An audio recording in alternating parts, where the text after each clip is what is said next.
Hi everyone, welcome back to Banu kitchen. நாம இன்னைக்கு என்ன ரெசிபி பார்க்க போறோம்னா இட்லி, தோசை, சாதத்துக்கு ஒரு சூப்பரான சைட் டிஷ் தாங்க பார்க்க போறோம். லஞ்ச் பாக்ஸ்க்கு சட்டுன்னு சாதத்துல இது 2 டீஸ்பூன் போட்டு கலந்து கொடுத்தீங்கனாலே போதும். லஞ்ச் பாக்ஸ் ப்ராப்ளமே இருக்காது. இந்த கொத்தமல்லி தொக்கு எப்படி செய்யலான்றத வாங்க பார்க்கலாம். இந்த கொத்தமல்லி தொக்கு செய்யறதுக்கு நமக்கு பெரிய கட்டு கொத்தமல்லி கீரையை எடுத்துக்கோங்க. சின்ன கட்டுன்னு பார்த்தீங்கன்னா ஒரு 4 சின்ன கட்டு கூட எடுத்துக்கலாம். இந்த அளவுக்கு பெருசா இருக்கணுங்க. இது காம்பு பகுதியை கட் பண்ணி தூக்கி போட்டுருங்க. அந்த வேர் எல்லாத்தையும் தூக்கி போட்டுருங்க. இதை நம்ம 1-2 கட் பண்ணிக்கலாம். ரொம்ப பொடிசா கட் பண்ணணும்னு அவசியம் இல்லைங்க. ஓரளவுக்கு கட் பண்ணாலே போதும்.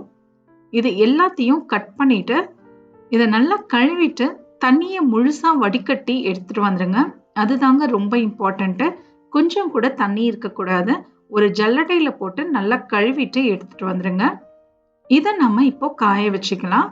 ஒரு 1/2 மணி நேரம் ஃபேன் காத்துலயே இதை இந்த மாதிரி பரப்பி விட்டு காய வச்சிருங்க.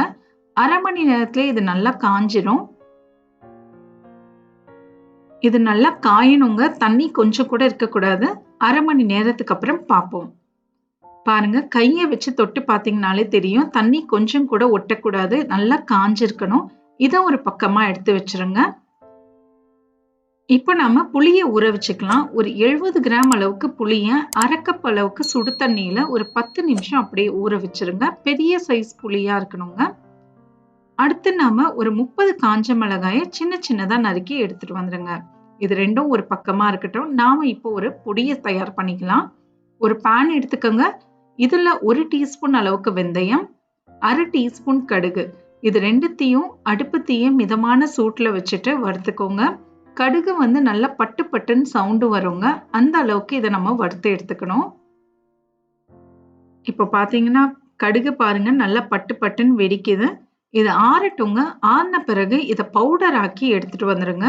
மிக்ஸி ஜார்ல போட்டு இது நல்லா ஃபைன் பவுடரா அரைச்சி எடுத்துட்டு வந்துருங்க. அடுத்து ஒரு கடாயை எடுத்துக்கோங்க. இதுல 1 டீஸ்பூன் அளவுக்கு எண்ணெய் சூடான பிறகு நம்ம எடுத்து வச்சிருந்த காஞ்ச மிளகாய் இதுல சேர்த்துட்டு, காஞ்ச மிளகாய் லைட்டா பொன்னிறமாகிற வரைக்கும் இதை வறுத்துக்கோங்க. ஒரு 1-2 நிமிஷம் மிதமான சூட்லயே வறுத்துக்கோங்க. லோ ஃப்ளேம், மீடியம் ஃப்ளேம்னு மாத்தி மாத்தி வறுத்துக்கோங்க. கலர் லைட் கோல்டன் கலர்ல வரணுங்க. இப்ப பாத்தீங்கன்னா இது நல்லா வறுபட்டுருச்சுங்க. இது ஒரு தட்டுக்கு மாத்திடுங்க. இது நல்லா ஆறட்டும். இதே கடாயில ஒரு 2 டேபிள் ஸ்பூன் அளவுக்கு எண்ணெய் சேர்த்துக்கோங்க.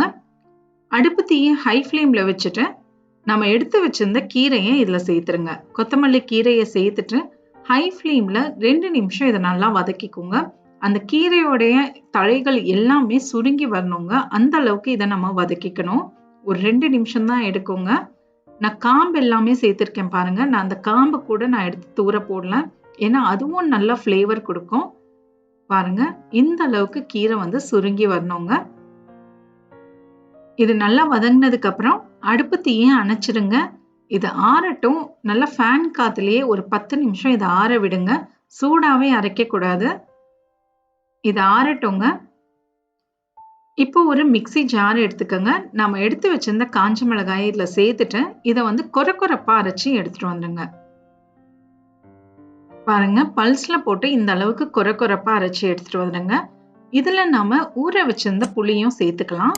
புளியை சேர்த்துட்டு அந்த புளி கரைச்சிருந்தோம் பாத்தீங்களா, அந்த தண்ணியும் இதுல சேர்த்துக்கோங்க. கொஞ்சம் கொஞ்சமா சேர்த்து அரைச்சிக்கோங்க. இந்த புளியும் மிளகாவையும் நல்லா மைய அரைச்சி எடுத்துட்டு வந்துடுங்க. இந்த மிளகாவையும் புளியும் நம்ம அரைச்சி எடுத்துட்டு வரும்போது நம்ம கீரை சேர்க்கும் போது ரொம்ப அரைக்கணும்னு அவசியம் இல்லைங்க. கீரை சேர்க்கும் போது அப்புறம் இது ரெண்டும் அரைப்படாது. அதனாலதான் ஃபர்ஸ்ட் இது ரெண்டுத்தையும் நம்ம அரைச்சிடுறோம். அடுத்து நாம எடுத்து வச்சிருந்த கீரையை இதுல சேர்த்துக்கோங்க. மிக்ஸி ஜார் கொஞ்சம் பெருசா இருந்ததுன்னா ஒரேடியா கீரையை சேர்த்து அரைச்சிக்கோங்க. இல்லைன்னா கொஞ்சம் கொஞ்சமா கீரையை சேர்த்து அரைச்சிக்கோங்க. தேவையான அளவுக்கு உப்பையும் சேர்த்துட்டு இதை நம்ம கொஞ்சமா தண்ணியை சேர்த்து அரைச்சி எடுத்துட்டு வந்துடுங்க. இப்ப நம்ம இதை தாளிச்சுக்கலாம். ஒரு கடாயை எடுத்துக்கோங்க. இதுல 1 கப் அளவுக்கு நல்லெண்ணெய் சேர்த்துக்கோங்க. எண்ணெய் கொஞ்சம் ஜாஸ்தியா தாங்க சேர்க்கணும். அப்பதான் சீக்கிரம் கெட்டு போகாது. எண்ணெய் சூடானதுக்கு அப்புறம் இதுல 1 டீஸ்பூன் அளவுக்கு கடுகு கொஞ்சம் லைட்டா பொரிய ஸ்டார்ட் ஆகட்டுங்க. அதுக்கப்புறம் மற்ற சாமான்களை சேர்த்துக்கோங்க. 1 டேபிள் ஸ்பூன் கடலைப்பருப்பு, 1 டீஸ்பூன் உளுத்தம் பருப்பு, இது கூடவே 1 டீஸ்பூன் அளவுக்கு ஜீரகம், இதெல்லாம் நல்லா பொரிஞ்சதுக்கு அப்புறம் ஒரு 7ல இருந்து 10 பல் அளவுக்கு பூண்டை தட்டி சேர்த்துக்கோங்க. 3 காஞ்ச மிளகாய், தேவைக்கேற்ப கருவேப்பிலையும் சேர்த்துட்டேன். அடுப்பு தீய மிதமான சூட்டுல வச்சு இதை நல்லா வறுத்துக்கோங்க. அடுப்பு தீய மிதமான சூட்லயே இருக்கட்டும்ங்க. இந்த பூண்டோடைய கலர் லைட்டா கோல்டன் கலர் வர அளவுக்கு வறுத்துக்கணும். இப்ப பாத்தீங்கன்னா நல்லா வறுத்தாச்சு. இப்ப நாம இதுல அரைச்சு வச்சிருந்த கொத்தமல்லி கீரையை இதுல சேர்த்துருங்க. அடுப்பு தீய மிதமான சூட்டுல வச்சுக்கோங்க. தண்ணி எதுவுமே சேர்க்காதீங்க. அது ரொம்ப இம்பார்ட்டன்ட். இல்லைன்னா கெட்டு போயிடும். தண்ணிலாம் எதுவுமே சேர்க்காதீங்க. அந்த மிக்ஸி ஜார்ல ஃபுல்லா கையாலேயே வலிச்சிட்டு அதுக்கப்புறம் சேர்த்துக்கோங்க. நம்ம அரைச்சு வச்சிருந்த கடுகு, வெந்தயம் பொடியும் இதுல சேர்த்துட்டு அடுப்பு தீய மிதமான சூட்டுல வச்சு இதை 2 நிமிஷம் நல்லா வதக்கிக்கோங்க. கொஞ்சமா மஞ்சள் பொடியும் சேர்த்துக்கோங்க. இதை 2 நிமிஷம் இதை நல்லா வதக்கிக்கோங்க. ரொம்ப நேரம் இதை வதக்கணும்னு அவசியம் இல்லைங்க. ஜஸ்ட் அந்த எண்ணெய் அந்த கீரையோட கலந்து வந்தாலே போதும். இந்த தொக்கு பார்த்தீங்கன்னா நீங்க 3 மாசம் ஃப்ரிட்ஜில் கரெக்டாக ஸ்டோர் பண்ணி வச்சிங்கன்னா 3 மாசம் வரைக்கும் கெட்டு போகாதுங்க. லஞ்ச் பாக்ஸ்க்குலாம் இது சூப்பர் ரெசிபின்னே சொல்லலாம். இப்போ பார்த்தீங்கன்னா இது தேவையான அளவுக்கு உப்பையும் நான் சேர்த்துருக்கேன். டேஸ்ட் பண்ணி பாருங்க. உப்பு கொஞ்சம் கம்மியாக இருந்தால் உப்பையும் சேர்த்துக்கோங்க. 2 நிமிஷம் இது நல்லா வதக்கி எடுத்தா நமக்கு கொத்தமல்லி ஊறுகாய் சூப்பராக ரெடி ஆயாச்சு. இதை நீங்க வெள்ளை சாதத்துல கொஞ்சமா இந்த 2 டீஸ்பூன் போட்டு சாப்பிட்டீங்கன்னா அவ்வளோ டேஸ்டா இருக்கும். இட்லிக்கு, தோசைக்கு, சப்பாத்திக்கெல்லாம் வச்சு சாப்பிட்டீங்கன்னா அவ்வளோ அருமையா இருக்கும். ட்ரை பண்ணி பாருங்க. எப்படி வந்ததுன்றதை எனக்கு கமெண்ட்ஸ்ல சொல்லுங்க.